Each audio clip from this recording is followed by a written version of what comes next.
And if I could be a hero, I would like to be Superman. And if I could be magic, I would like to be love. And if I could be the best one, I would like to be honest. And if I could be someone, I would like to be me.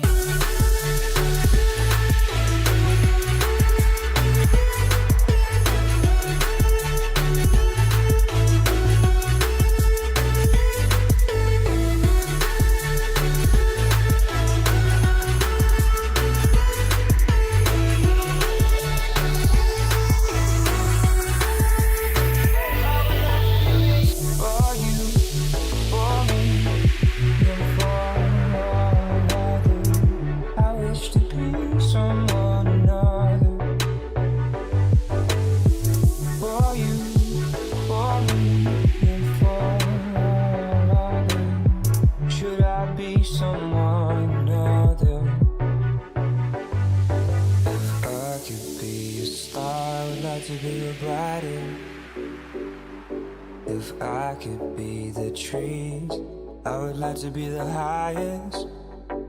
And if I could be a hero, I would like to be Superman. And if I could be magic, I would like to be love. And if I could be the best one, I would like to be honest. And if I could be someone, I would like to be me.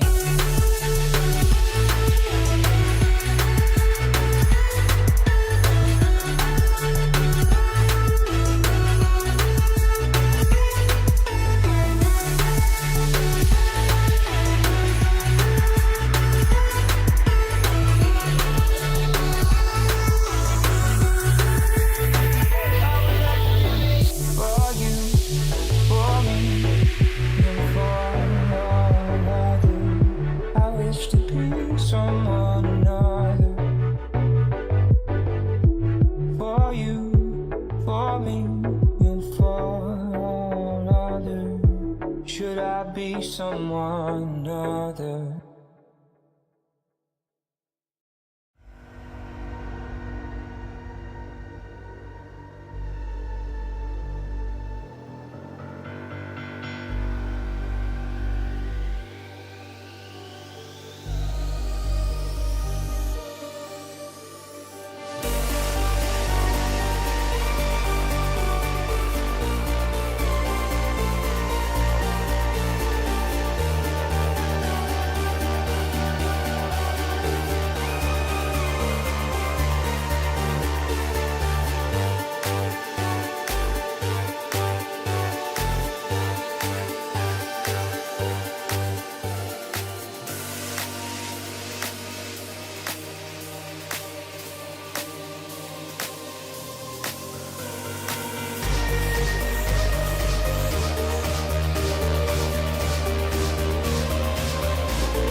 Hey there, friends. What's going on? It's Kodiak here. Happy Sunday. Happy stream night.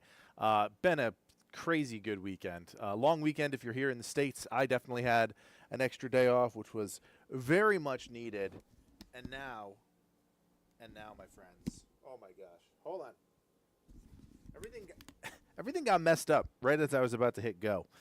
Now we're going to look at some video game trailers. We have so much work to do in terms of catching up on the backlog that is the Legacy Gaming subreddit. And again, as always, I start the stream by saying if you are not part of the subreddit community, you should be. We've got 80 folks on there trying to get it up to 100 by, I don't know, let's say the end of the year. Getting to 100 by the end of the year would be pretty cool. And then we'll just keep growing this thing, just like we've done with everything that we've done. The YouTube channel, the TikTok, doesn't matter. It takes time. We will continue to grow it. The stream, sorry, not the stream. The subreddit is filled with trailers that you guys post. And as you can see by the side cursor here, we've got a long way to go tonight. So we're just going to jump right in. A lot of stuff I want to check out. As always, I'm trying to look for games that I haven't heard of or I haven't, really been paying attention to. First one here is Ill. I feel like I saw the name of it.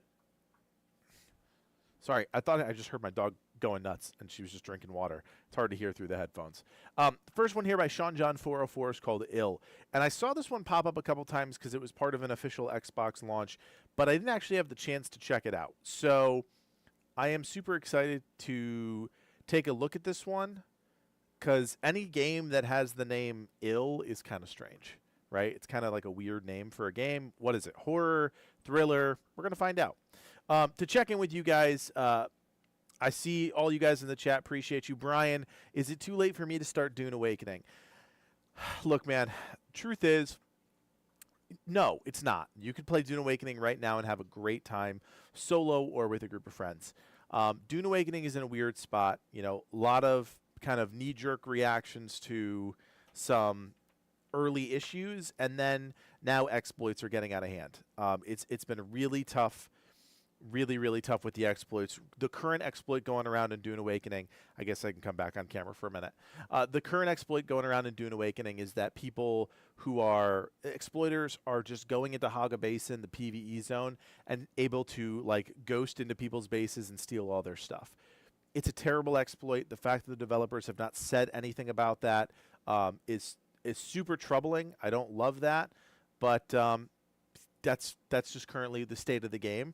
They also, with the recent changes to the Deep Desert, they've made it really kind of like an ending point, right? You get everything you need. You get your Tier 6 Ornithopter, your Tier 6 gear, and maybe you log in and maybe you don't because there's really nothing else to fight for. There's nothing else to do. So there's still 100+ hours for a new player to enjoy the game. That's all I will say. It will get better. They're moving a little slow in some areas, fast in other areas. Jason, am I still plat in Minecraft Dungeons? Dude, I haven't thought about Minecraft Dungeons in so long. I still vividly remember it. I remember like getting into it with Livid and saying to him, hey, let's do a video on every weapon in the game. And I still regret that decision to this day. We were dumb, young YouTubers. We didn't know anything about anything. We've learned so much since then. And no shade to all of those games and all of those learnings because we grew up in real time as content creators covering games like Grounded and Minecraft Dungeons and stuff like that. So yeah, Minecraft Dungeons will hold a special place in my heart forever, for a lot of good reasons and a couple bad ones. Ryu, what's going on, man? Welcome back to the stream. Expedition 33, absolutely still game of the year. Nothing comes close. Tough when I don't have access to like a PS5, right? So I know a lot of people are saying Death Stranding 2 is really good. Game of the year is Expedition 33. Anything less than that, I will be incredibly disappointed by not only fans, but like this industry. The game is innovative. It's brilliantly written. It's brilliantly acted. The gameplay is sharp as heck and fun. Yeah, absolutely. Tetris, what's up, brother? Good to see you. And yeah, Delta, to your point, the PvE in Dune Awakening will keep any new player hooked for 100+ hours, straight up. So, Brian, if you're looking for that from your Dune Awakening experience, then absolutely. If you're looking for a little bit more, then I'd say, wait a little bit. All right, guys, we're going to dive back into, this is Ill. This is the first trailer for the night. and let's see what this one's all about. Here we go.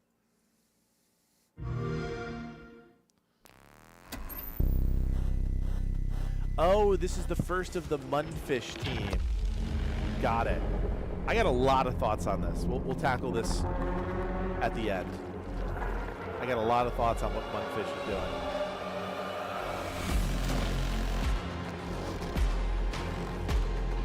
Trippy and dark. And gross.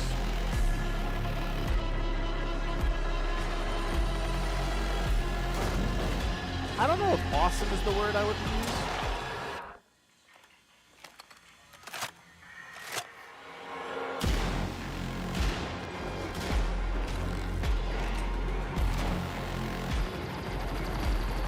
It's certainly interesting. Yeah, it's nightmare fuel, for sure.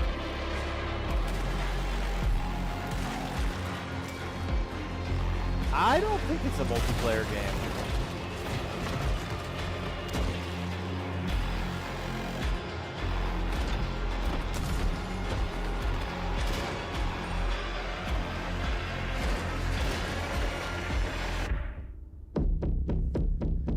Yeah, the physics are nuts. Mundfish. All right, so, oh yes, creepy baby. Gotta end with a creepy baby always.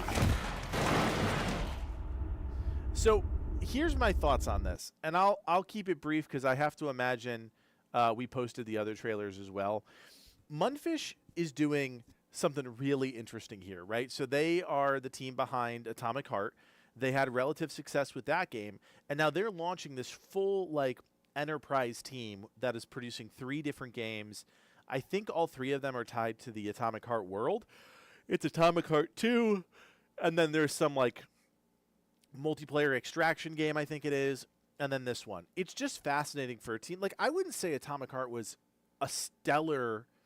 It was a good game. It was a really good game. I don't think it was sold 30 million copies, right? Most times you see a team get some success, then they work on their next game. This team saw some success and was like, nope, we're going to triple down and we're going to invest in 3 new games. All very different games, very clearly still tied to their roots and what they are known for, which is this kind of weird, trippy thriller thing. This very clearly goes closer to a Resident Evil. I'm just really fascinated to what this team is doing. This game in particular, again, you guys know this about me. I'm not going to play this game because it's a horror game. It's not my shtick. But from a gameplay perspective, what's really interesting to me is actually the pacing.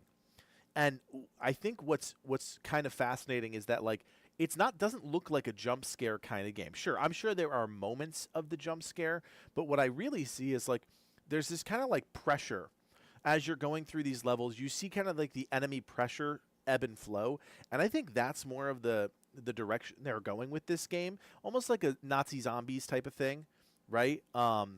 You're just constantly kind of feeling that pressure of Nazi zombies as they kind of crush down on you in Call of Duty. I'm getting that vibe from this game a little bit.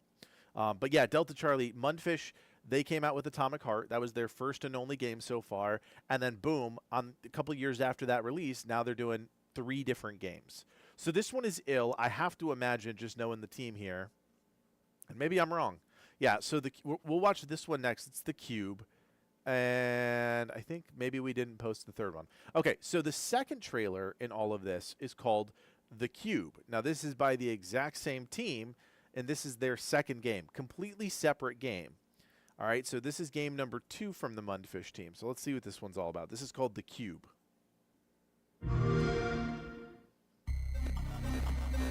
And they all announced these at the exact same time. Is it recording? Yeah, it is. It's in the sky, a giant cube.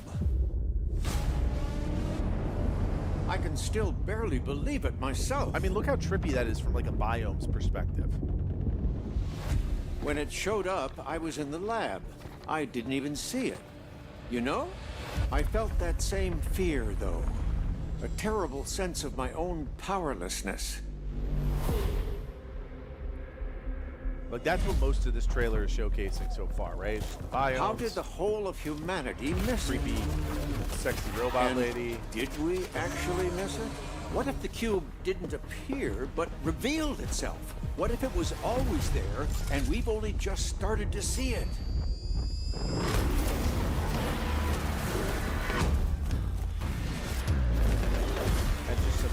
absolutely trippy gunplay.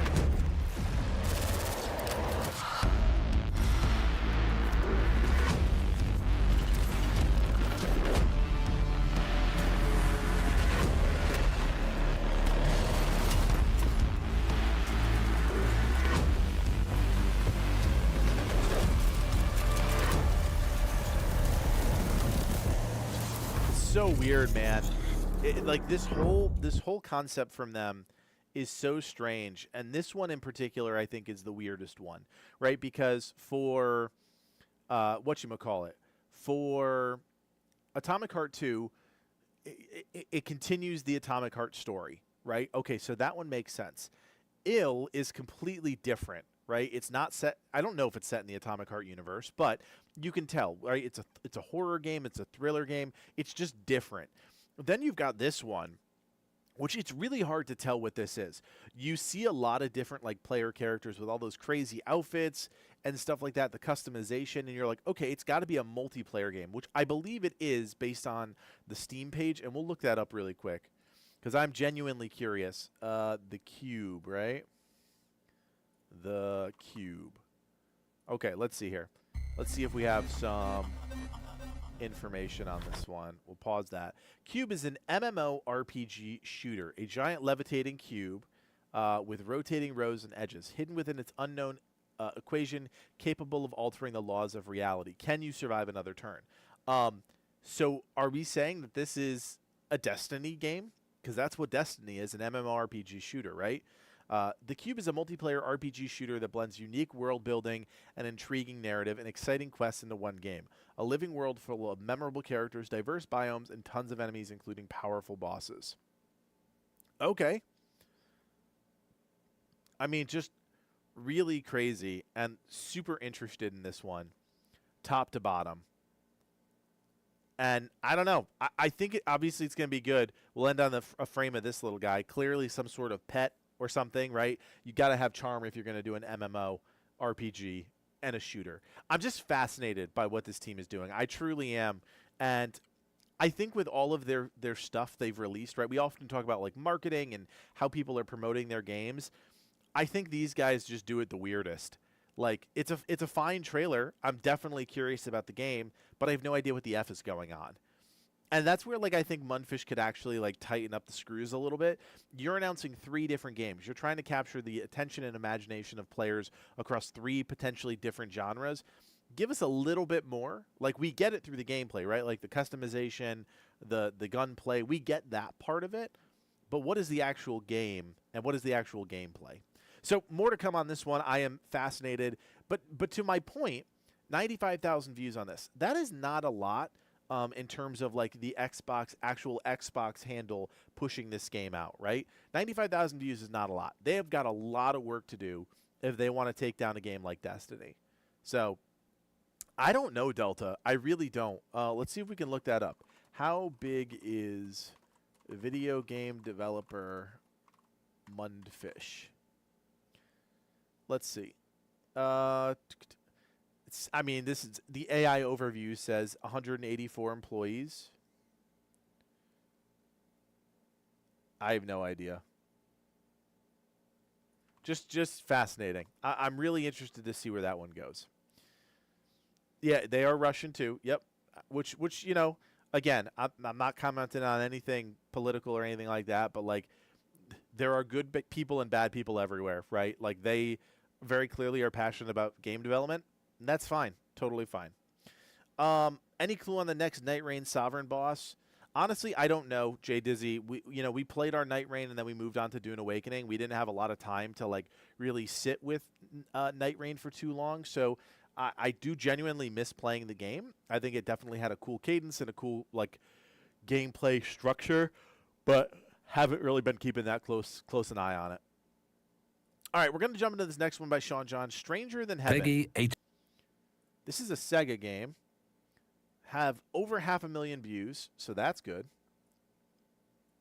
Let's see what this one's all about. Here we go. I pray with a song in my heart. Ever since we've been lost.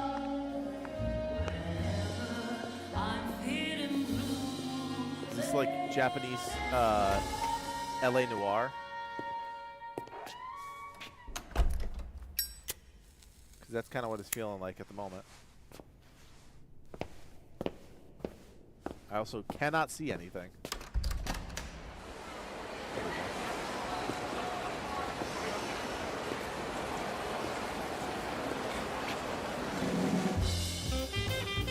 Nice.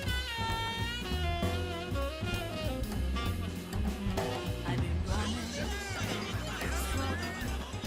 No word It definitely feels like to speak. Japanese LA Noir. It's time I close my eyes till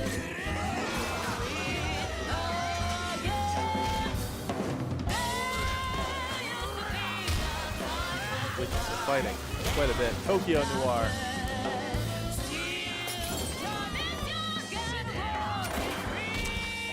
I don't like any of this action, though. This action is kind of lame. I don't know.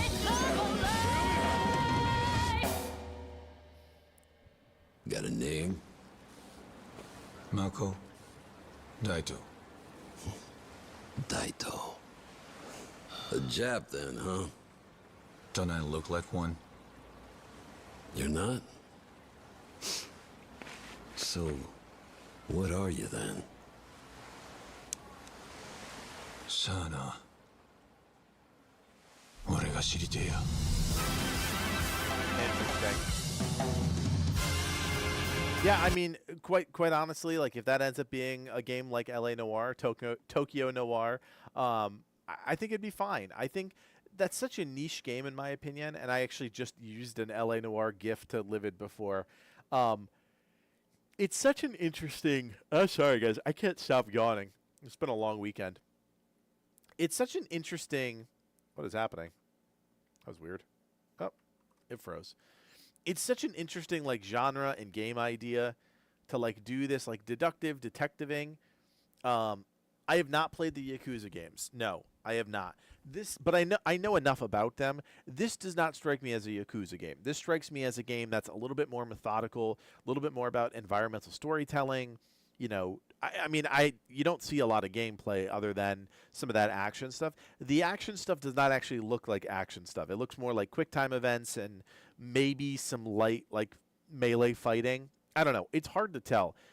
And I don't think it's bad by any stretch. It's not my type of game. I don't necessarily like these types of games. But I do like the concept of an LA Noir just set in somewhere in Japan, whether it's Tokyo or somewhere else. Also a really interesting time frame, right? Like 1943, still obviously very deep into World War II. So I think that's kind of fascinating as well. And I have to imagine that plays a big part of this. I don't know. Really cool concept. Interested to see where this one goes in future streams, because I think that's the only place I'll know about it. All right, let's see here. I'm going to skip this one. I'm going to skip. We can talk about the altars. I don't mind talking about the altars. Thing about the altars is I actually played it. I had early access to this one. I didn't have time to make a video on it, so I will definitely share some thoughts as we go through it. So here we go. I love me some 11-bit. I do. I love those guys and gals over there. Maybe it's time to consider the easy way out. Give me all your love now. 'Cause for Interesting all song we choice. know, we might be dead by tomorrow. I can't go on wasting my time, adding scars to my heart, 'cause all I hear is Forever, what's up, brother? You were always one of us. From day one.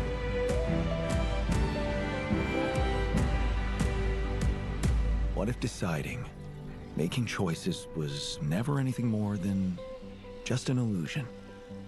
What's in your heart? But if you're not ready for You're still making it about yourself. Just look at us. Have you been ready?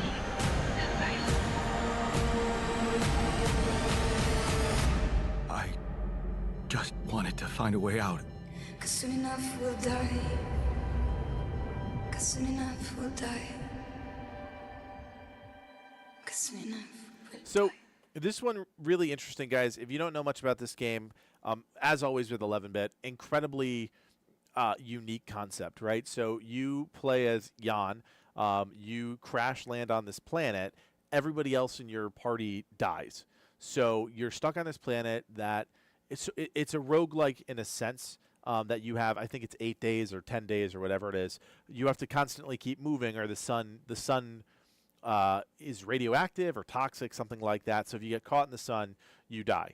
So you have basically your days are your resource, and you leave your spaceship, which is that giant circular thing. You go explore, you go collect resources, you go kind of investigate the world, and then you come to a point where you have to start making clones of yourself.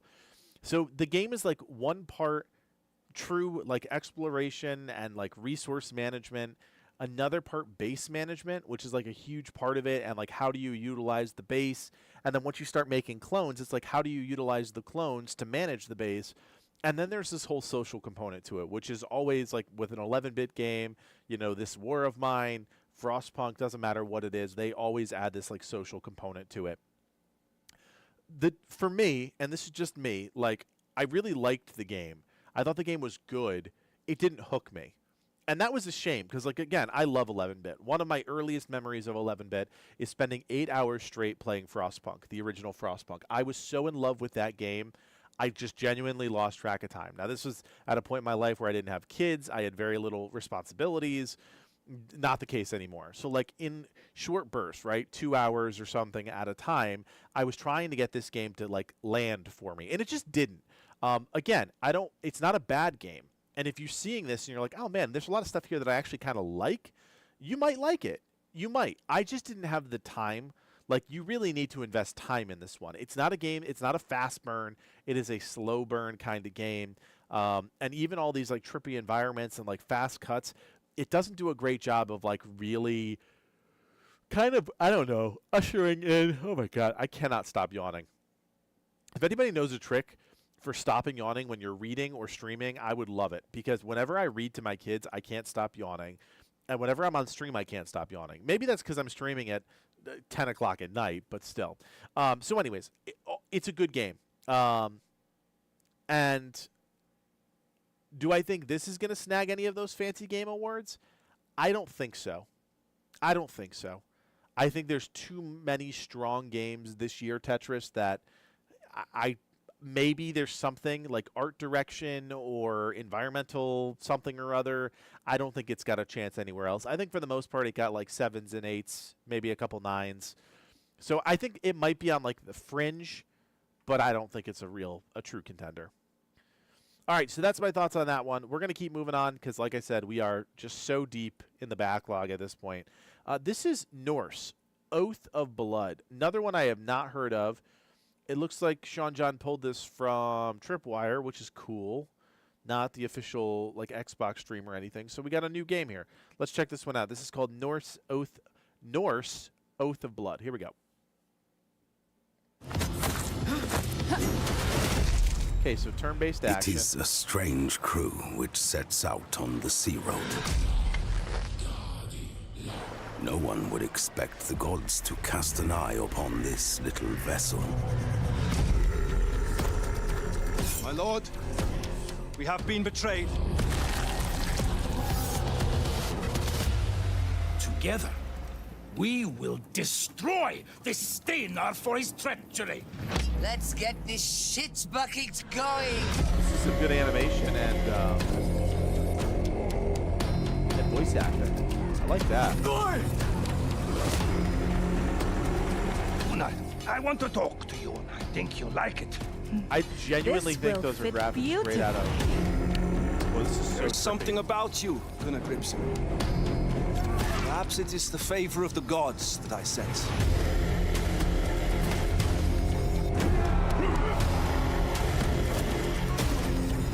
Your woman hits me harder when she's riding my serpent.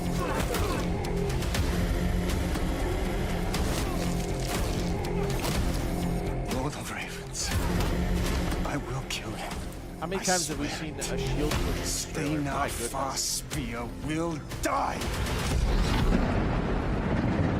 You know what's so interesting about this? I swear I saw at least 3 or 4 different graphics that looked like they were directly ripped from Assassin's Creed Valhalla, which is super strange to me. You know what, Daniel? What's interesting is I actually almost pulled the trigger on a couple of them from the Steam Summer Sale. I think, is it War Torn or Warband or something like that?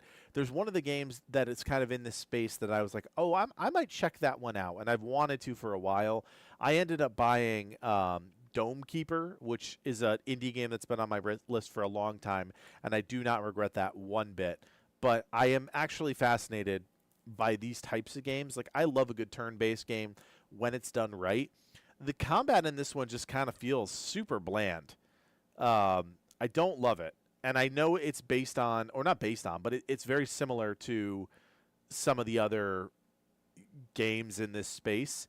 I like the city building aspect of it, but as soon as we get to this like combat stuff, I'm not wild about it. There's something that's off-putting to me here. I don't know what it is.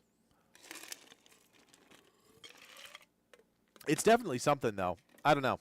So anyways, that's Norse Oath of Blood. I don't remember if it showed.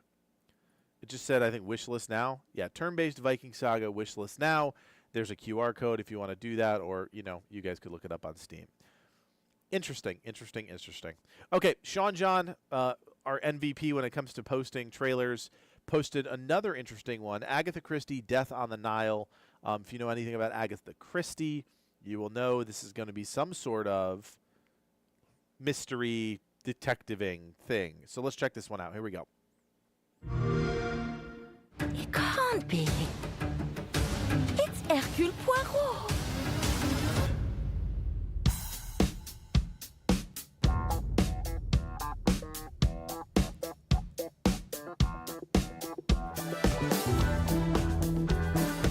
Interesting. Monsieur Poirot, I guess you know why I asked you to come. Oh, God, that's facial animation. What do Terrible. you suggest I do?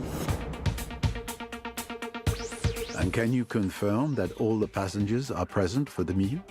Yes, we keep the list. Everyone is here. Good morning, ladies and gentlemen. I'm sorry to disrupt what promised to be a beautiful day, but I have some terrible news. But we must stay calm if we want to find the culprit. I have a small idea of the situation. I'm May Leach. My. You got here quickly. I've just finished my latest case. Okay, let's see what I can find. But someone is lying to me. Is this a multiplayer game? It is a big case, Miss Royce. A dangerous one. What do we have here? Thank you, Mr. Poirot. I'm now going to search each of you. Then there's still time to stop them before they strike again. Tomorrow, the day at least is here. Every question must have its answer. I genuinely do not understand games like this. Like, when you are, again, it takes a lot of money to make a video game, right? Even like a relatively small video game, it takes a lot of money. Where, at what point in time did people get into a room and say, this would be a great idea for a video game? Like, is it multiplayer Clue? Like, are there 2 characters in your, like, competitive Clue to figure out who done it? Does people want that? Were people asking for that? I don't know. This is super strange to me. I mean, it looks fine enough, but, like, the animations kind of look a little stiff. You know, everything. It just doesn't look like a good game. It doesn't look like a game that's fun, right? And at the end of the day, these games, like any game that we play, should be fun. I don't know. I'm not a fan. I'm curious. I mean, it's got positive, not by a lot, but it's got positive reactions. Enough champagne to fill the Nile. Dubbed in French. Just so weird. I don't know. Not my game. There you go. If that's something you're interested in, you can have it. So I'm going to skip Death Stranding 2. Like, again, it's out. If you guys are PlayStation fans, you're probably already playing it. I have no further thoughts on it other than, like, I see a lot of people really like it. That's awesome. We're going to move on to things that we don't know about. So this one is called Ascend to Zero. Looks like an interesting game. Let's see what this one's all about. Here we go.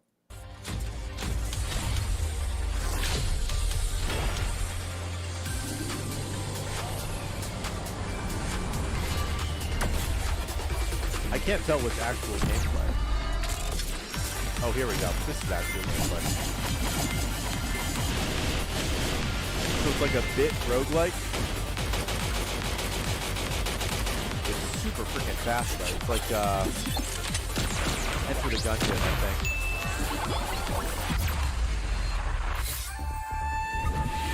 A bunch of different characters, different abilities, Lost Blade.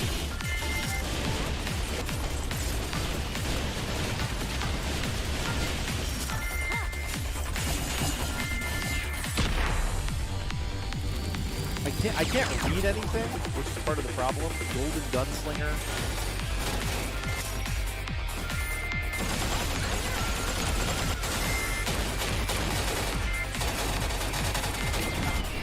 The levels are crazy. Look at the levels of the characters and the enemies. Level 300, level 11, level 3,000, 3,800. I don't understand what's happening at all. Yeah.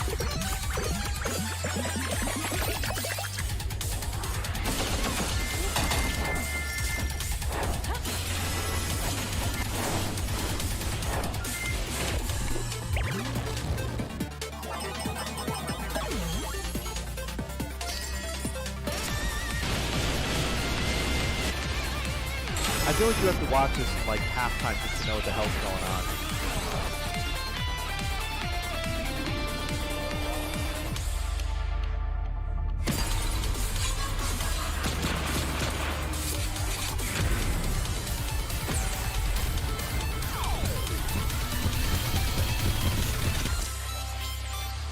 Yes. Okay, I don't hate it.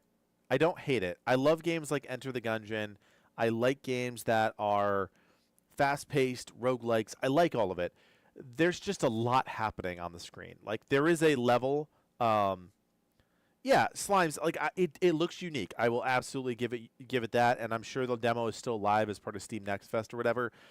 It plays really fast with a lot of stuff on screen. And whenever I play a roguelike, that is absolutely one thing I hate. Because in that sea of colors and particle effects, you end up losing track of your character, your reticle, enemies, whatever. It doesn't matter. It's interesting that there are 4 unique characters, each with their own moveset. Like, that's an interesting element to it. The problem I think I'm going to have with a game like this that moves this quickly is, like, are you actually registering? Are you actually, like, internalizing the game itself? Or is everything just, like, how do I put this? Some of the best roguelikes, I think of games like Hades and Hades 2 and Enter the Gungeon to a degree, Curse of the Dead Gods, like any of those dungeon crawling roguelikes,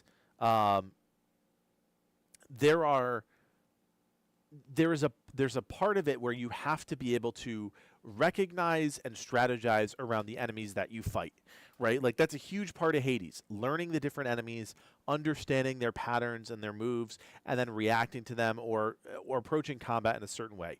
This feels more like, okay, just go absolutely bananas with your abilities and upgrades and hope for the best and dodge a lot. That's not a roguelike game that I enjoy. And I hear you guys in the chat, Lexicon and Sigma, like, roguelikes are definitely not for everybody, but there are absolutely levels to the roguelike game. A game like Hades, like, if you have never played a roguelike or you're struggling to enjoy a roguelike, Hades is incredible. Dead Cells is incredible. Now, there are different types of roguelikes, right? Hades is more of this speed, like a dungeon crawling roguelike with heavy story elements that are fantastic. And then you've got Dead Cells, which is completely different, right? It's a very different type of roguelike game that's more Metroidvania. So that's Ascend to Zero. I don't hate it. I don't hate it, but I definitely don't love it. Yeah, hack and slashes get really flat really quick. Totally agree. Yeah, I mean, if you don't, I think bottom line,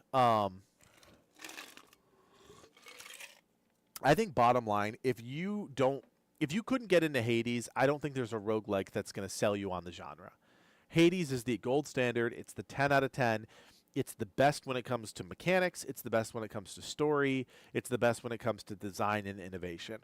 Everything that has come after Hades has been okay to great, but it's not Hades. So I totally feel that. All right, we're going to move on. Affectionate Ad 536 posted this one, Net Attack. Let's see what this is about. Is this a puzzle game? I don't know. It's got a cat. I don't know. Let's see. A lot of weird stuff going on in these few of these trailers. Here we go. Is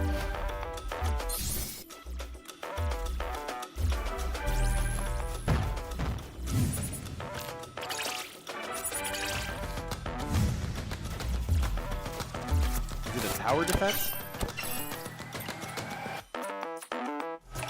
I don't know what's happening.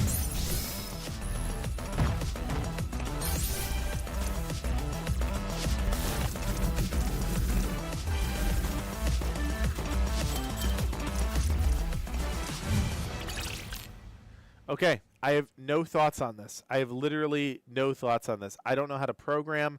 I'm not interested in programming in my video games. I don't know what's happening here. Anybody have any thoughts on this one? I mean, it's a 41-second trailer. It's hard to really parse what the heck is happening here. It's like an arena shooter, right? Like a Vampire Survivor. But, like, there's this programming setup. I don't know. And then there's some upgrade systems that look kind of familiar. But, like, I don't know what any of this shit means.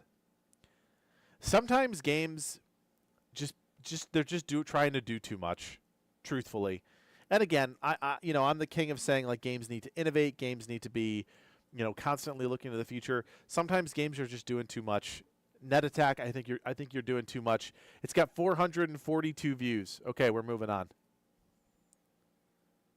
Yeah, sure, unique, totally get it. All right, let's check out this one. Deadly Days Road Trip, man in a banana suit with some guns. Here we go.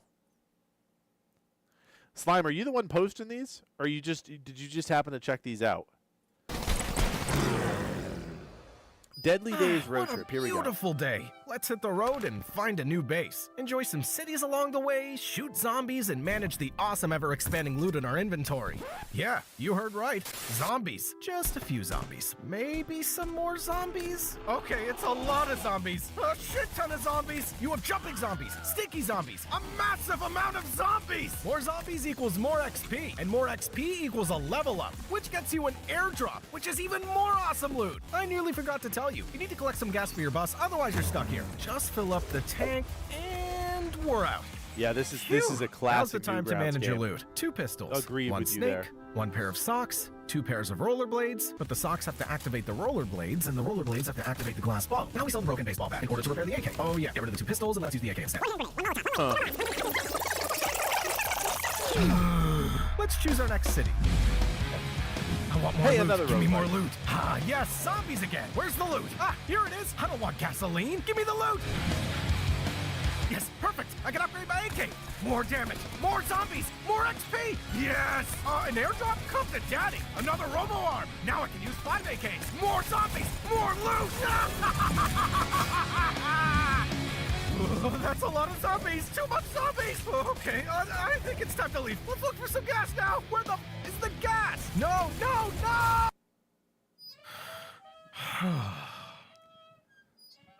Okay, we're going out again. Just one more time.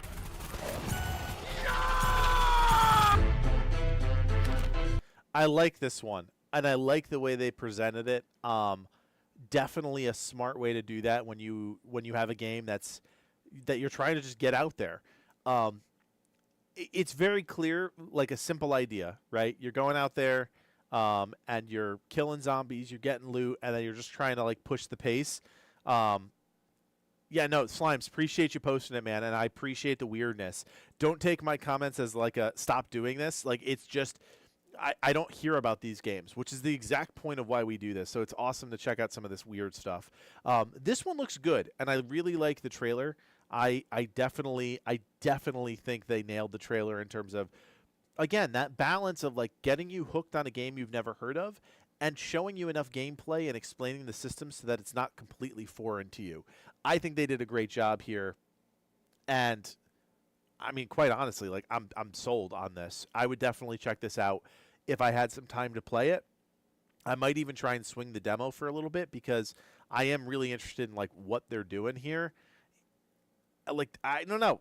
I like the inventory management part of it. It didn't seem super expansive, but what it does look like is very addictive, right? It's got a very clean and simple gameplay loop where you're just going to constantly kind of feel that itch to, like, get more loot and like get to this point where you got 5 AKs and stuff like that. I like it. I just think it's really cool. I don't really have any other thoughts other than small team, 1.52K subscribers on their channel, 3,000 views on the trailer for the game. So maybe if, 2 or 3 of us check out this new game, then hey, we're helping them grow, which is great. That's the point here. All right, cool. Let's keep moving on. We'll do Dead Zone. Sure. Sean John 404 posted this about Dread Zone. Dread Zone with an R. This looks like another dystopian survival something or other, kind of like a Stalker. Let's see.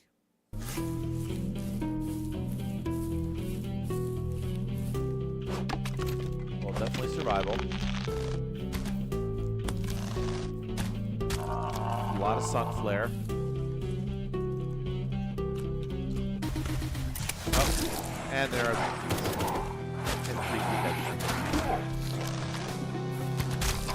so more like Sons of the Forest.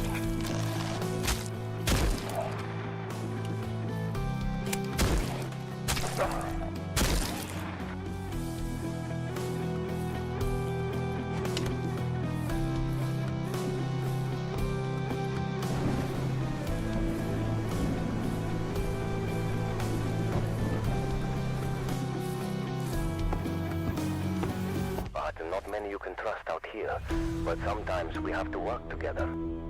Huh. Very much like Sons of the Forest, even with the GPS.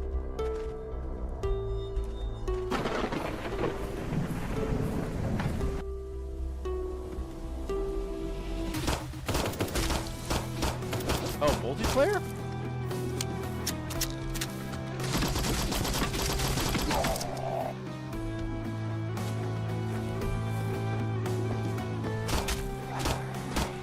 Is it multiplayer competitive too? Or is it just multiplayer?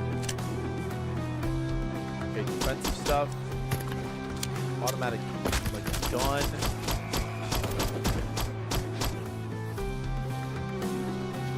Or is it just co-op multiplayer?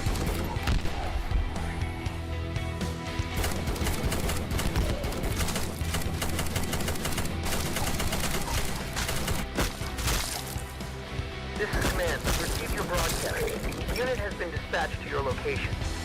Stand by.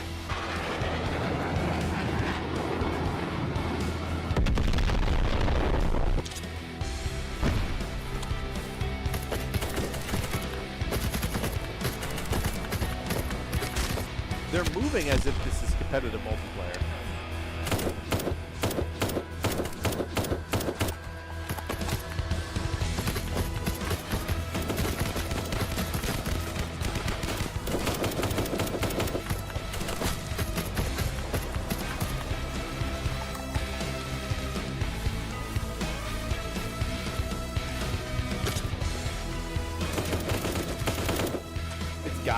It's gotta be. There's no way this is not competitive multiplayer on top of being a survival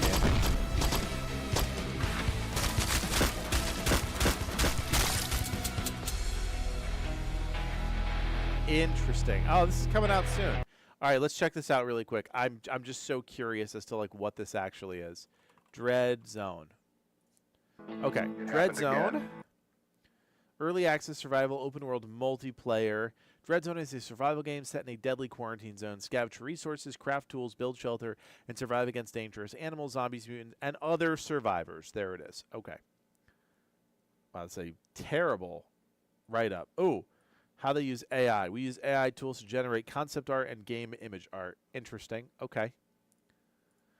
So if you want like Sons of the Forest plus a multiplayer element, I guess you could check this one out, which unlocks in 10 days. So it's interesting. I mean, I think the gameplay overall was, I don't know. I wouldn't say it was bad.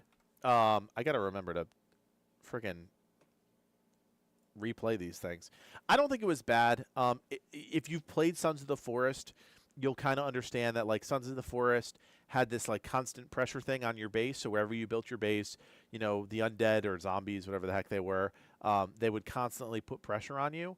But this one, because it's got competitive multiplayer as part of it, you would imagine that like you got to move pretty fast, whether it's through like the exploration part of it, building. Yeah, no, totally not a AAA game. You can tell it's like an indie or even like maybe a AA. Survival's hard, and when you now start combining survival plus multiplayer PvP plus multiplayer co-op in general, like it just gets tricky. So it's an interesting looking game if you're into that genre. And yeah, we're gonna move on. Okay, this one, everybody has been talking about this game for a hot minute now. Very interested to see how this one does. This is called Anemo. So let's check this one out. Pathfinders, are you ready to join the adventure with me? Multiple adorable Anemo are living here. Quite a difference from the last game. Just be with Anemo, and together we'll find a new adventure.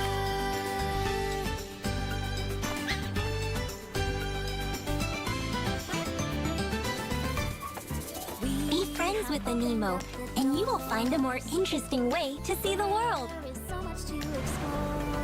Odie, hold on tight.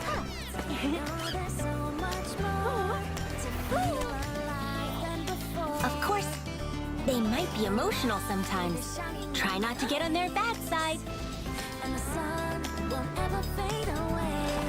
But what's an adventure without surprises? It's nothing you can't handle.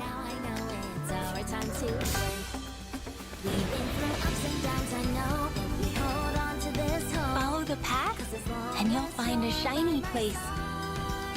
Astra, that's where we came from.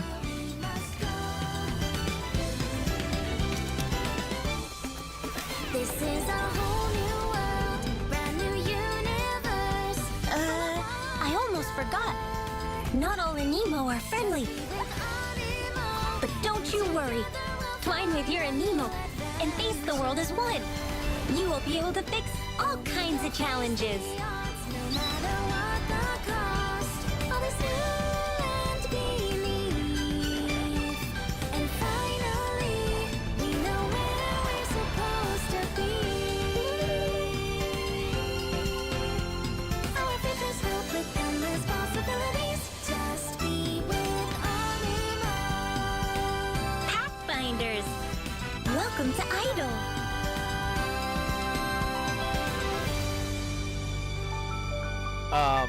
Okay. Oh, wow, there's still way more. Gameplay? Oh, here we go. Yeah, we got gameplay. Okay. Reserving all judgment until we get to the end here, guys.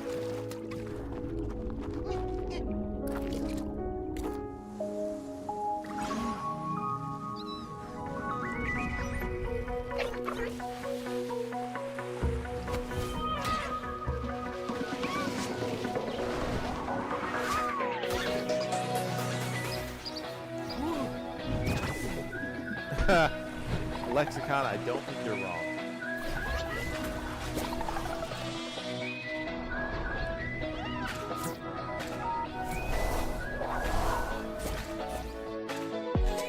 Let's get it on, make it happen. I'm ready to rumble.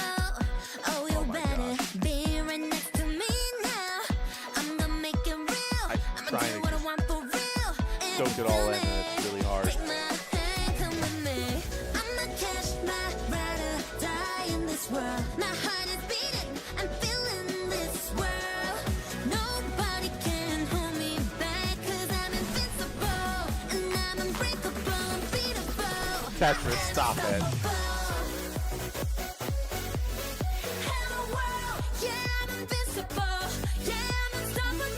I just.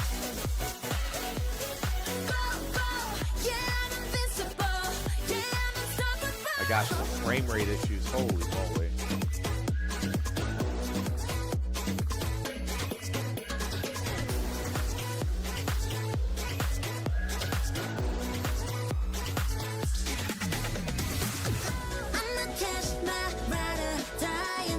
Oh, Fervor, come on.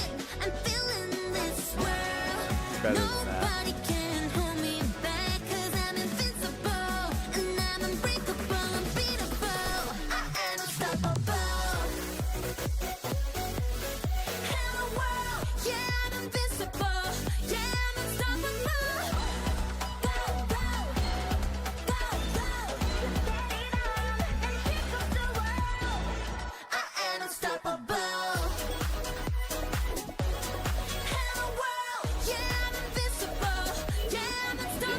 It's got some, yeah. So here's my thoughts. Every developer that is in this space is trying to still capture the lightning in a bottle that was Palworld, and I think, look, we are one of the channels that condemned Palworld and very much against the grain in terms of like public perception. These games just. They're not complete. Most of them are not complete. Palworld was a very incomplete game. It was built on this foundation that was sound enough, but like once you got like one layer deep, the game just fell apart and it wasn't that interesting. And like, yes, it had a raucous success in the beginning because that surface level gameplay was decent, and then you get one layer down and you're like, oh, there's not a whole lot here. This just strikes me as a game that's trying to just catch that lightning in a bottle. Because obviously, oh my gosh, I cannot stop yawning. Obviously, Palworld, while it's still relevant, is not like a juggernaut, right? And they're trying to cash in on the cute factor, the monster catcher factor, the open world bit of it now. I just don't know how. I don't know. I mean, cute creatures is not going to ever be enough for me to want to play a game like this. I agree it's a little too cutesy. I guess there are flashes of the gameplay that look okay, but not really. I didn't see any of the building or like pet management in this game that Palworld had.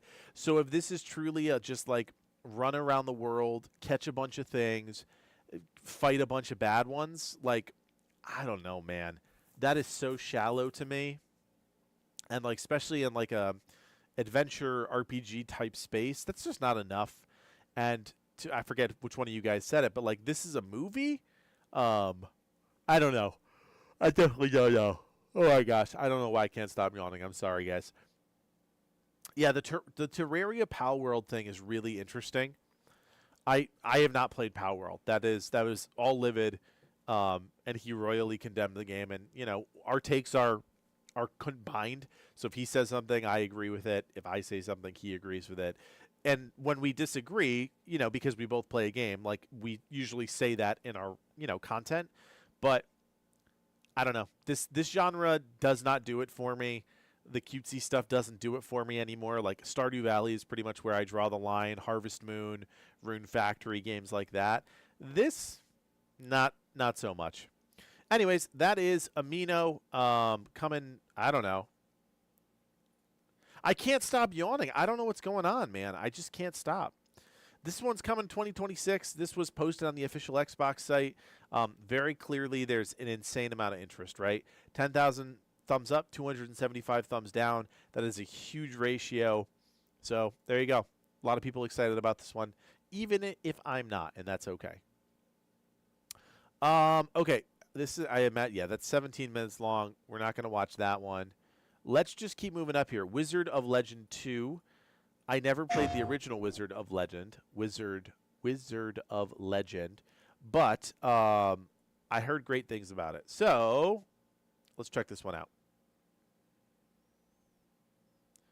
Nintendo needs to go third party. That's all games like this say to me. Yeah, I definitely, I don't disagree. Nintendo has been stuck in the past for about 2 decades now. So they need a shot of penicillin, no doubt about that.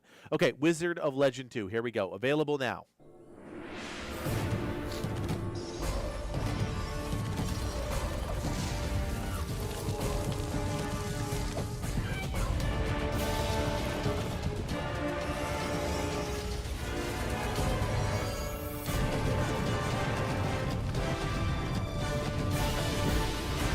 Here we go. Okay. I love the cel-shaded art style. It's a style that I really enjoy in the top-down perspective.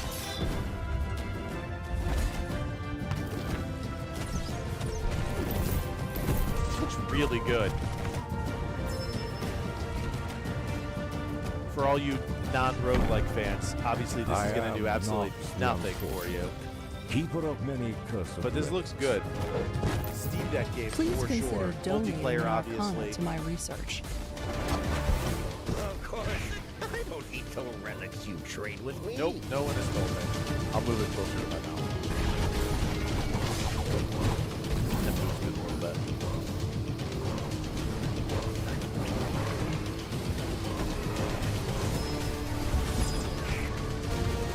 I wish I could see the UI, because very clearly this is all no UI footage, and I want to know exactly how the spells work, and I don't.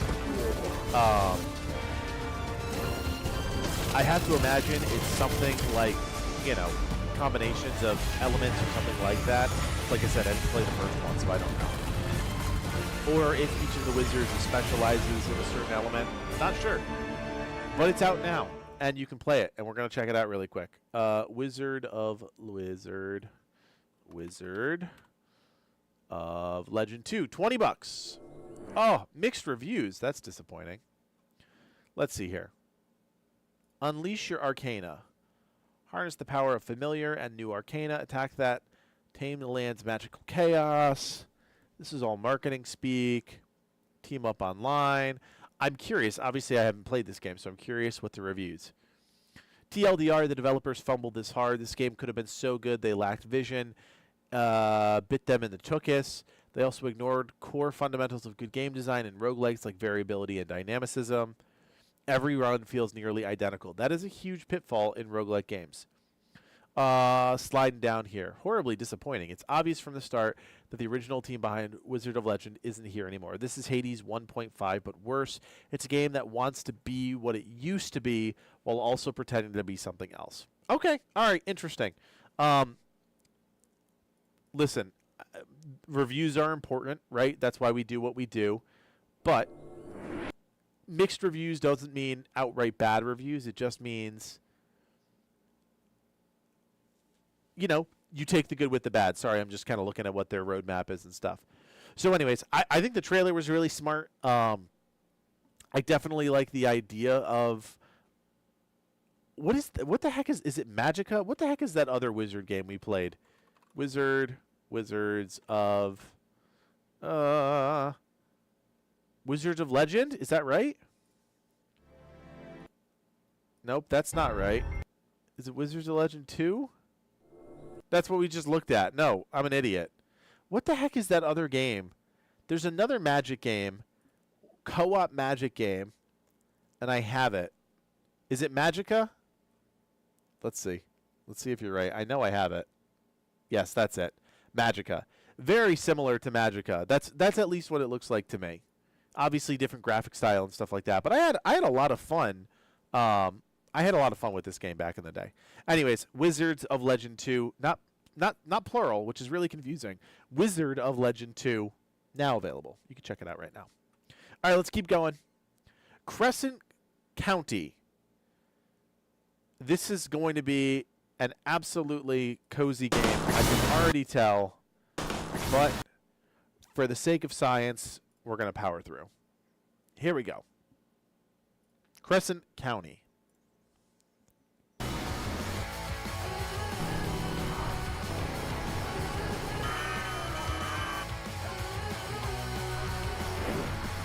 My name is Anna, and I've got a witch tech delivery game to show you that I went indie with my friend to make.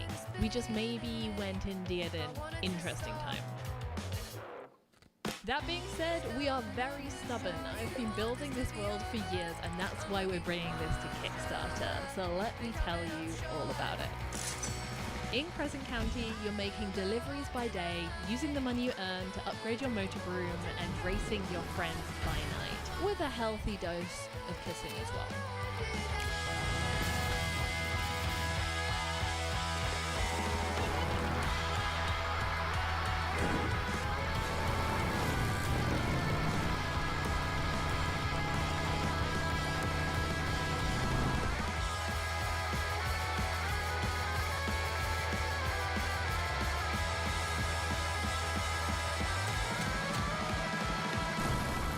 So if you fancy being a punk witch, motor brooming your way through the Isle of Moor, please consider backing Crescent County on Kickstarter.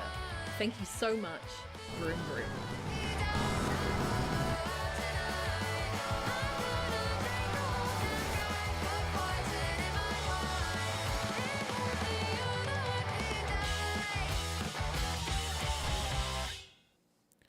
Yeah, I can't say that I have a lot of thoughts on this either. What I am really curious about, Crescent County Kickstarter. All right, I mean, hey, they passed their goal. Good for them. Yeah, I don't know. I don't really have a lot of thoughts on this one. Like, it's kind of similar to a Moonlighter, if like Moonlighter was completely different. I mean, they did give off good information, Fervor. Like, I agree with you. I agree with you 100%. But like, it's a delivery game, right? So you're delivering stuff during the day and you're racing at night. Like, I think it's as simple as that. I think it's some of the other stuff that I don't know. It's like a weird art style. There's like very clearly like a social underlay here that I don't care about. Tricking out my broom, fine. Customization is cool. I don't like racing games to begin with. So like, is the point the racing or is the point the delivery? And I think that's what Moonlighter gets so well, is it understood the dynamic that both of those things had to work together, right? Running the shop further increased the way that you dungeon dove. I just don't see it here with this one. Gameplay looks fine. Like, if you're into racing and you want like a cozy racing delivery game, again, it kind of goes back to my point of like, who's asking for these games? That's my thing. And I get it, right? Developers, they sit in a room, they've got ideas in their heads, they want to innovate, they want to be different. I get all of that, and I encourage that. But at the end of the day, you do have to ask the question, who would want to play this game, and is it fun? It looks fun enough, right? Racing, if you're into that with brooms, that's kind of cool. And then like the delivery part of it is like maybe an exploration tint. It's not going to do well. I mean, I could just tell you right now, just knowing gamers as well as I do, maybe it'll find a small core audience. Clearly, it got enough money in Kickstarter, doubling their goal. That's cool. Good for them. Awesome for them. As far as like critical success goes, I don't see it. I just don't see it, and that's just because I think the gameplay is kind of lame. So there you go. Crescent County. I am curious if, let's see here. Yeah, I agree, Sigma. I mean, you can always tell from like traction, right? 25,000 views on the reveal trailer on IGN. I think they had to pay for that, obviously. Electric Saint, the developer, only 1.1K there, but they also only have 41 subscribers. I don't know. You can kind of see here the channels that would cover the game. Again, Witch Life Sim, Cozy Gaming Club. Fine. Maybe that's the audience, and maybe it's just going to be a small audience. That's totally cool. That is not what I meant to do. Hold on. Oh, my gosh. I'm so thrown off my game. All right. Here we go. Now I got to find where the heck we were.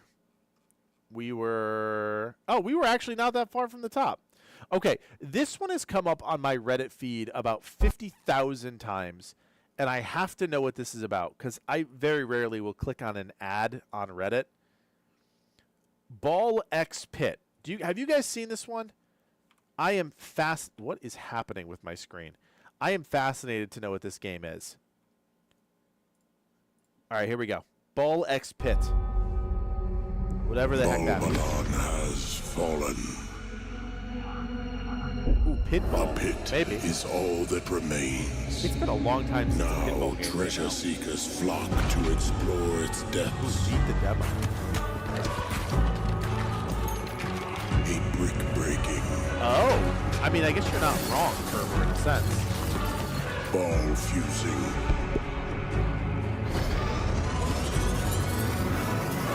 Base building. Wait, what? Survival roguelite. Hey guys, it's another roguelite. Power up.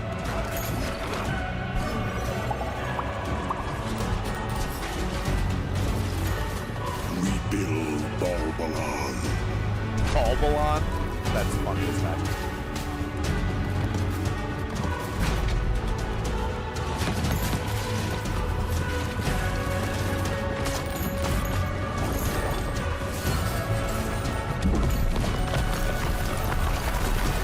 Fascinating. Danny, what's up, brother? Ball pit. Dude, this is actually fascinating to me. Oh, this would be a Devolver game. This is such a Devolver game. I should have known better from the start. Demo available now on Steam. I have to imagine that demo is still live as part of Steam Next Fest. I really like this. One, I used to love brick breaking games back in the day. Two, oh my God. It's innovative, different, pushing a genre forward, a genre that I don't think many folks have thought about in quite a long time. I love kind of the dark fantasy elements, medieval elements of it. I don't know. Oh, Danny, congratulations, man. Yo, everybody, let's give Danny some claps. Celebrating a newborn. Finally got a boy. Good for you, man. Number 2 or number 3, Danny? Because if you tell me it's number 3, then we're going to have to chat because I got 2 girls, and the conversation right now is, do we go for the 3rd? Oh, dude, we're going to have a conversation. Do I risk it for the boy? Because if I lose, then I have 3 girls, and I don't know what I'm going to do with my life. Anyways, claps for Danny. Congrats on the son, man. That's awesome news. Back to Ball X Pit for a second. What a pivot. Yeah, I just really like this one. I think I'm going to check out this demo. There's a lot of really interesting things to kind of see here. A lot of it is just kind of like the chaos on the screen, but also really interesting concept. So if you want to check this one out, demo is available on Steam. Another one that doesn't have a whole lot of traction, I think Ball X Pit is a terrible name for a game. And I think this one, because of how unique the genre is, has a crazy uphill climb in terms of like winning over people. But things like launching a demo are a great first step, right? Like Slimes, clearly said, he played it, he liked it. That's what you need to do with a game like this. That's so almost far out that it's going to take people a little bit of time to kind of wrap their head around it. All right, next one up from Slime as well is Abyssus. Abyssus? Is that how you say that? I think that's how you say it. Yeah, man, he was going for the hard mode. That was actually a modifier. He had to play the game while driving. I have a couple long drives coming up soon, man. I might have to check that one out. All right, here we go. This is Abyssus. All right, Doom Shooter, Boomer Shooter. Double moose. Okay. Co-op, obviously. Oh, it's not really a boomer shooter.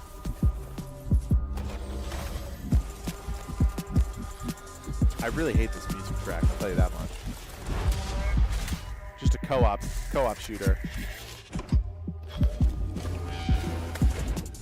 Hey guys, guess what? It's another roguelite. I wish they had put some of the tactile sounds in from like the guns. Like this weird little like drum and bass thing is not doing it for me.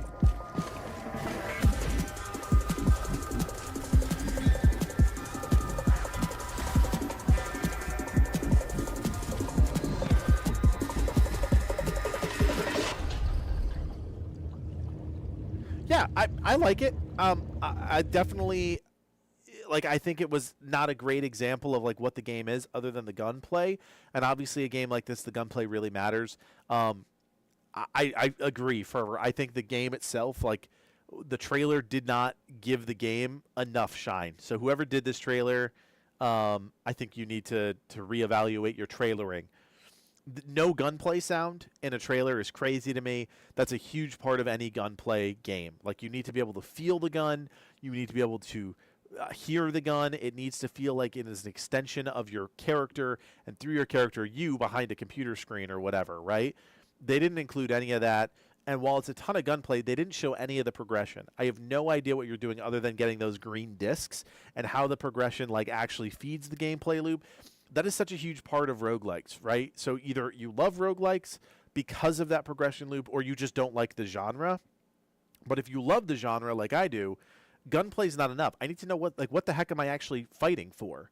It's the same thing with an RPG or a single player game. Why am I doing what I'm doing? What is the whiffum, right? What's in it for me? Definitely, again, I feel like the trailer is letting this one go. It's awesome, man. Thank you for the $5, Danny. Honestly, I should be giving you $5. You're gonna need it with 3 kids. But super pumped for you, bro. Just thank you for checking out the stream every week. And yeah, we're gonna have to talk turkey at some point, because not to make a Thanksgiving joke, but yeah, just would love a would love a third. Just don't know if I can handle it at this point.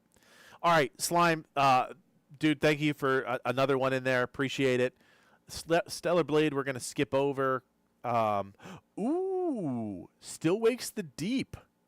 Okay, so Still Wakes the Deep is a game we have talked about on a number of different list videos. So Still Wakes the Deep is a thriller. It's a single-player thriller. Siren's Rest, I don't know, is this DLC or is this an expansion? I have to imagine it's another game.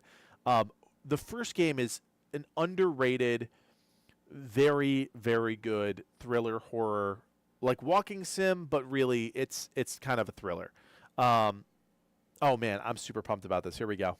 And again, guys, you know I would never play this, but I love the idea of these games. 187 meters. Pressure? 0.4 bar.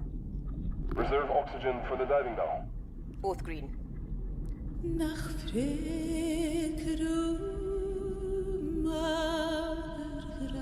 I already hate it in the best way possible. I already hate it in the best way. Oh, you're straight up underwater this time? No way. Forget it. It's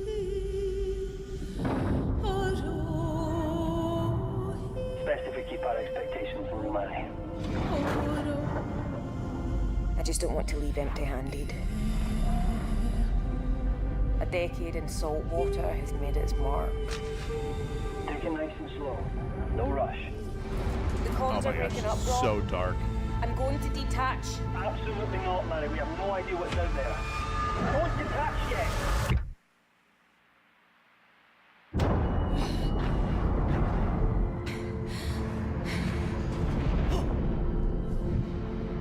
This is an evacuation order. God, how am I going to get out of here? We never will, Mary. No! Ah! Bob, there's something in here.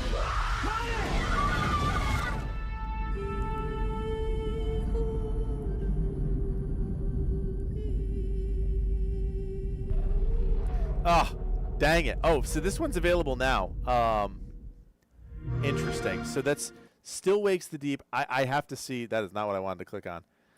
I'm fascinated to see how this one did. Still Wakes the Deep. Oh, it's just DLC? That's kind of fascinating to me. All right, let's see what the reviews say. While I do recommend the main game, the DLC is a major letdown in terms of gameplay and story.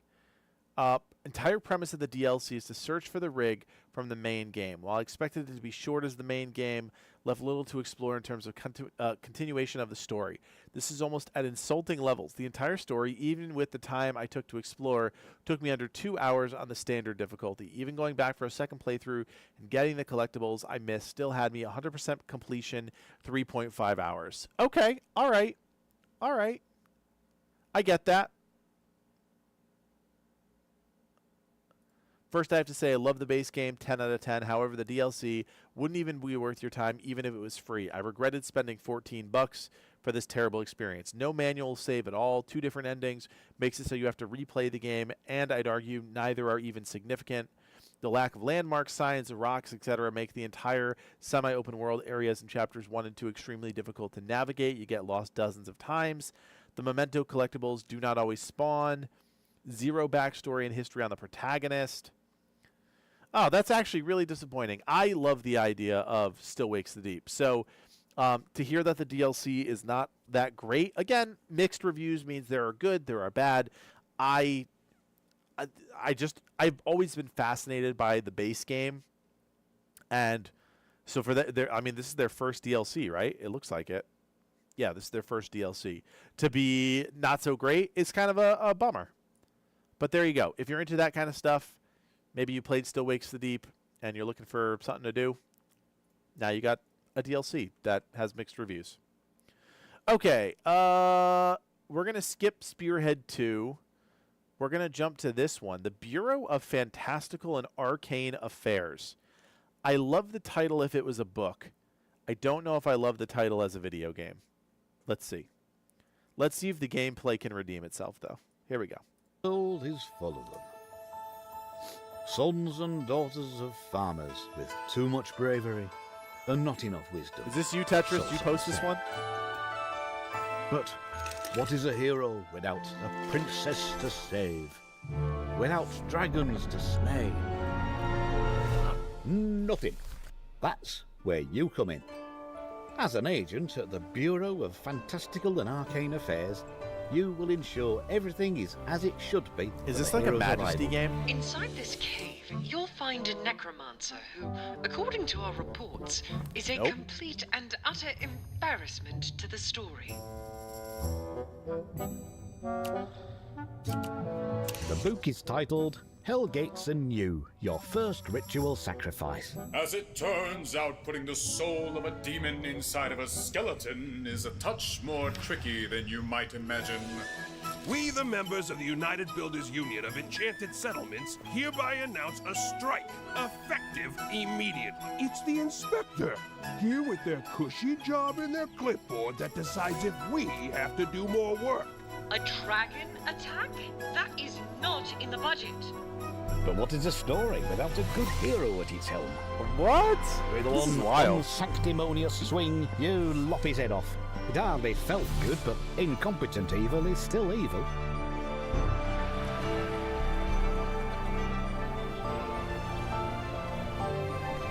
We are happy to welcome you, our newest agent to the cause. Wish list the Bureau of Fantastical and Arcane Affairs today. I really love these kind of quirky games, but this is, again, another example of the trailer not giving us enough detail. Yes, it showed us that one little bit of the necromancer and investigating a book. I still have no idea what the heck I'm doing in this game. I'm going around to different parts of the world and following through with like these conversations and stuff. I don't know. It's kind of quirky. I love the idea of this, though. This is so different and so weird. I gotta look this one up, though. I need to see more of the actual, like, what am I actually doing in this game?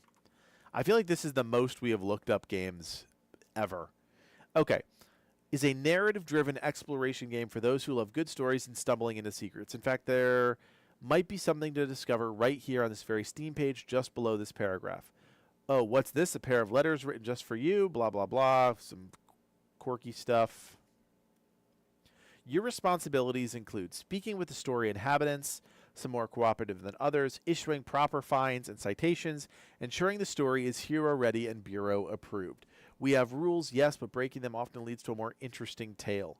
So I wonder if it's like a series of events. Yeah, it's a walking sim for sure, which not all walking sims are bad. I want to be very clear about that. Firewatch is one of my favorite games of all time. It's like a walking sim with like some narrative elements that I want to know what the payoff is. Is the payoff it's like a puzzle game and it's like checking all of your answers and then ultimately something happens or it tells the story? I don't know.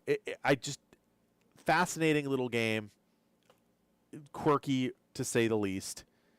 And yeah, I mean, for a channel that has 535 subscribers, for this trailer to see 56,000 views, have almost 3,000 likes, that's pretty good for them. That's pretty good. All right, let's move on. We are getting close to the top here, but we're also running out of time. I don't want to do the Hades update. We'll do 1.0 once we eventually get there. I want to check out this one, Blood Message, because this has an insane number of views. I saw somebody post it, and I was like, okay, well, I don't want to watch it now because I don't want to taint my, like, I want to save it for you guys. So I have not seen this yet. This has an insane number of views. I am super excited to check this one out finally because of the one little tiny snippet I saw, it definitely looks like a very good evolution, perhaps, of like an Assassin's Creed. So let's see what this is.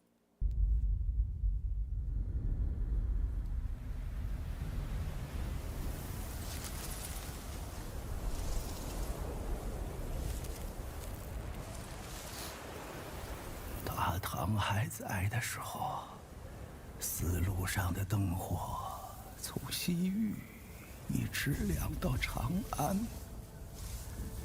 能点亮天上的星河。大唐离我们太远了，神佛还会庇佑河西吗？我是认真决定的，我还是想再试一次。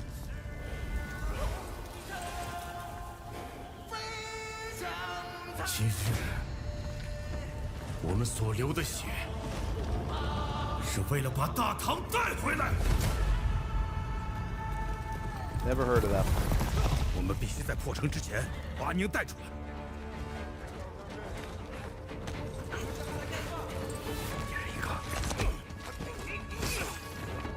Oh yeah, this is the clip I saw. Very much Assassin's Creed, but obviously very cinematic. 安宁，等着我。安宁，安宁，阿爷，我将追随沙洲一举。去长安，你这是让他们去送死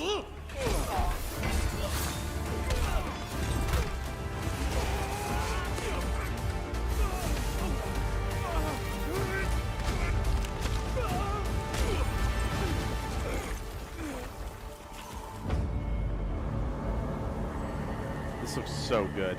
输赢成败，皆如沙上之塔，风来即散，为众生之苦，长漫于天地之间。回家吧，这一切毫无意义。有人，天命所归，我才是大唐。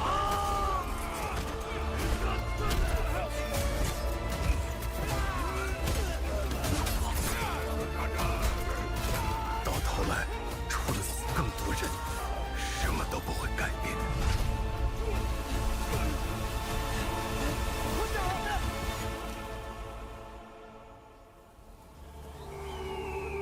没有我的帮助，你走不出这片沙漠。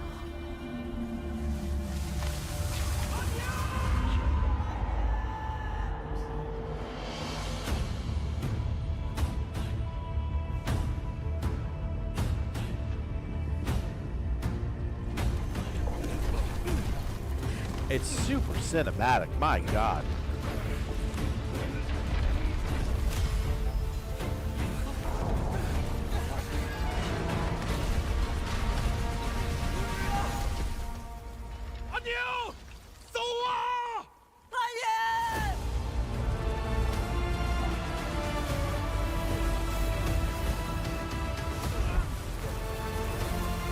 如果神不肯拯救我们的部族，那就让我来。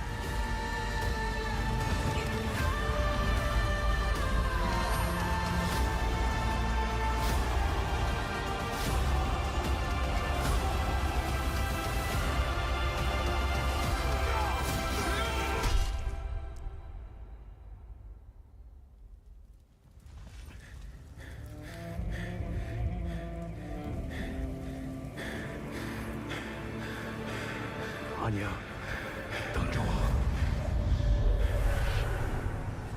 Dang, man. 每个人都做好了有去无回的打算。 Fervor, get out of here.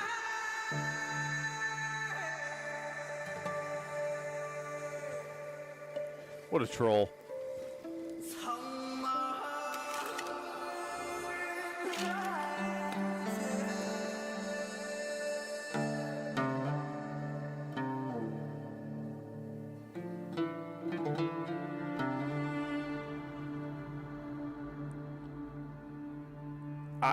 I actually kind of agree, Lexicon. I mean, I like watching people play through games to a degree, but this almost looks too good not to play.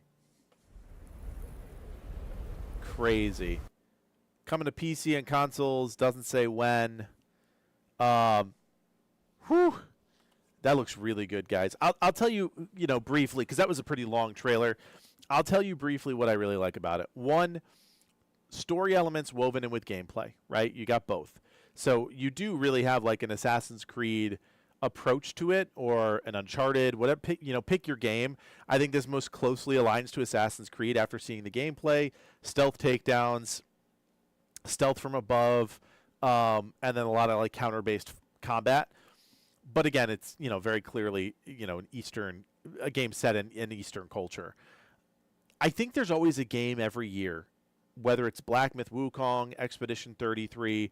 There has been a game every single year that comes out of a relative nowhere because it's made by a developer that's unknown or lesser known and just absolutely blows the doors off everything. This has the potential to be that. Now, I am not one to say any game is good because I would never say a game is good if I haven't played it, right? If Livid's played it and he says it's good, again, I just want to be really clear. Like, if he says it's good, I trust him. If he says it's bad, I trust him. But ahead of a game's launch, I will never say a game is good until I have a chance to go hands-on.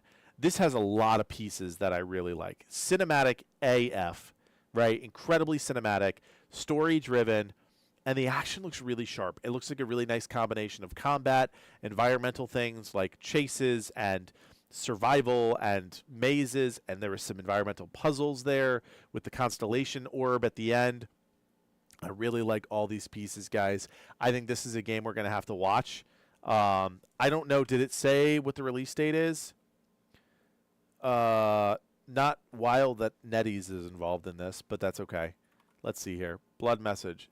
Can we even get it on here? Nope. Not even on Steam yet. Not even on Steam. Upcoming third-person linear action adventure game developed by 24 Entertainment. Players will embark on a journey set during the real-life Dunhuang uprisings in 848 AD, making use of Unreal Engine 5. Embody a nameless protagonist, sending a message eastward that could alter the course of his homeland forever. Whew. Yeah, I might need an upgrade on my computer to play this game too. Some of this environmental stuff looks awesome, and my computer does Unreal 5 pretty well. But man, as they keep pushing that engine, 3 million views, guys, 109,000 likes, only 760 down likes, down votes, whatever the heck you want to call it, dislikes. That's gonna be good. I'm super pumped to check that one out. Okay, we got time for one more thing.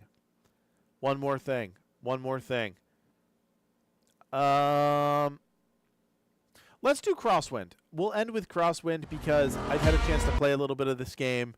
I'll give you a few thoughts on it, and we'll wrap up for the night. So this is Crosswind. This is an upcoming pirate survival game. Here we go.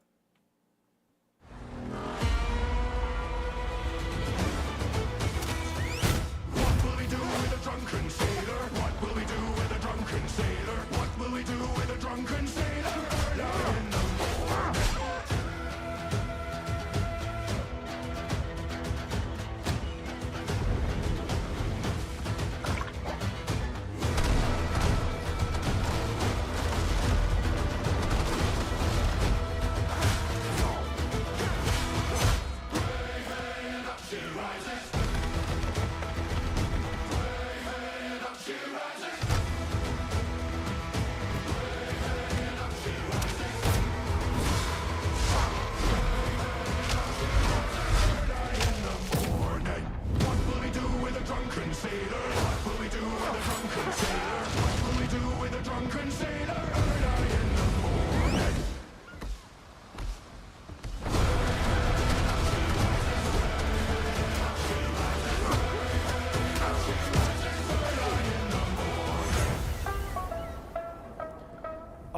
Yeah, I think this game has some legs. I have not been necessarily enthralled by it. I think it's in early alpha, so systems are really rough. Combat in particular, I don't love. I think there's a lot of jank in the combat, but I do really like the exploration, and I love the building. The concept here is you start on this island. You do have a quest log that kind of walks you through the early parts of the game. You can build as many bases as you want, as far as I can tell. And then you can create fast travel points. So as you build your first boat, or you get your first boat, and you get access to other islands, you can start laying down new bases, and then you can build this network of fast travel points to move between the bases and either keep them or whatever. I think the RPG adventure elements of this game are going to be the most interesting. I didn't get this far because, quite honestly, like the combat part of it, I'm just not loving. I don't know. There's just a lot of jank to it. It's very simple, but there's a lot of jank to it. I agree with Fervor. I really like how the building works. I think the building is a ton of fun. It's not enshrouded level of good for this type of game, but it's definitely good. And there's enough customization at this point. Like if you wanted to build like a little bit of a pirate fortress, you could do that. This game is going to get a lot better. And I think that's the key here. I'm in the Discord with all of them, and I see them posting content, notifications, patch notes, things like that a lot. I think this game could be something really good. Oh, yes. Fervor, I know you're kind of like starting to lean more towards survival games. Enshrouded is a really good game. Livian and I had, and at the time we had a bigger team, we had a ton of fun playing Enshrouded early on. When like the whole game was still kind of a mystery to us, we had just a ton of fun. It's a really, really good game. So, yeah, when you get some downtime, put it on the backlog because it's really good. If you have a couple friends to play with too, it makes it even better. All right, guys, I think that's it for me tonight. We hit 11 o'clock. We're a couple minutes over. No problems there. Great stream tonight. Had a ton of fun with you guys in the chat. I love when you guys start talking to me because I get to talk back, and it's not just me talking to myself. Going to be pretty quiet for us here over the next couple of weeks. We should have access to Grounded 2 relatively soon. And then really there's not a whole lot that we're going to get involved in until that game. I think we're really just going to stay on the survival bit for a little bit. If there's any Dune news, we might cover that, but Dune's in kind of a weird place right now. A lot of folks from our team, Fervor being one of them. Not that they've pulled back, but, game's in kind of a weird place. There's not a lot of content, and this is what's going to happen with a live service game. We're going to outpace the content every time, so we're going to have to see how that goes. But Grounded 2, super excited about that. Got a big video coming up this week, working with that team to maybe get some exclusive information out there, whether it's new footage or new whatever. I will let you guys know. Obviously, you'll see the video. But yeah, had a ton of fun hanging out with you. Congratulations again, Danny. Super pumped for you, my friend, that you got baby number 3. And we'll see you guys next week, Sunday, 9:30. If you're not subbed to the subreddit, go ahead and do that. I posted the link at the top of the chat here. And yeah, have a great week. We'll see you all next Sunday. Take care. Bye.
Spin around and round, yes, we found melodies inside us collide.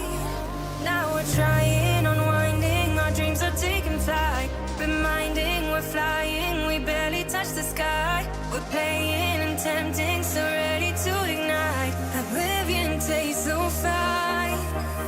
Now we're trying, unwinding, our dreams are taking flight. Reminding we're flying, we barely touch the sky. We're playing and tempting, so ready to ignite. Oblivion tastes so fine.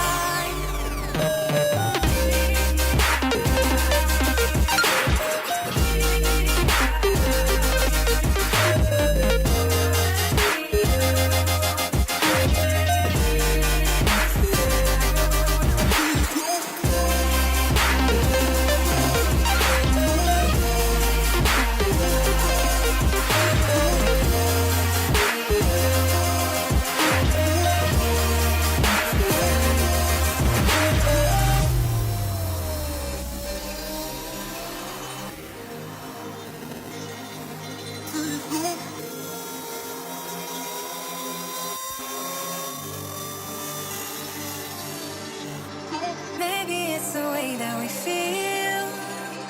Everything around us unreal. Spin around and round, yes, we found melodies inside us collide. Now we're trying, unwinding, our dreams are taking flight. Reminding we're flying, we barely touch the sky. We're playing and tempting, so ready to ignite. Oblivion tastes so fine.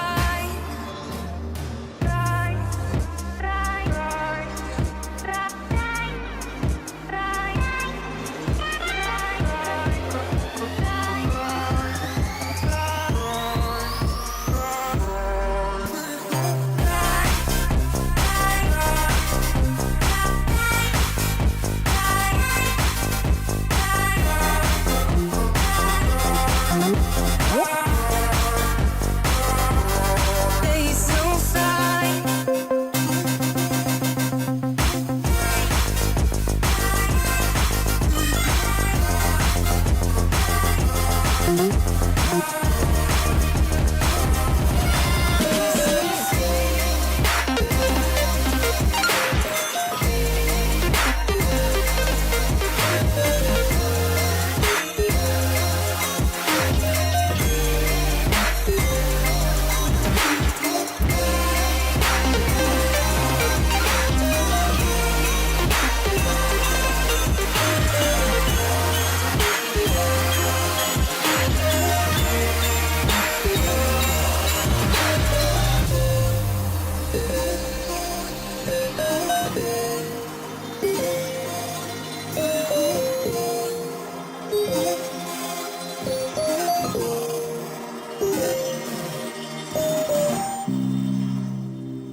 I can't fall behind. Don't wanna be stuck in my mind. I'm not my pain this time. Learn from mistakes, get up and rise. It's easy to fall for life. Some parts of me might die. Gotta get back up and try. I am not my pain tonight. In the latest hour, I evolve my power. This is the moment to do it louder. I didn't know that life could take me miles away. And all I know is I am strong and need a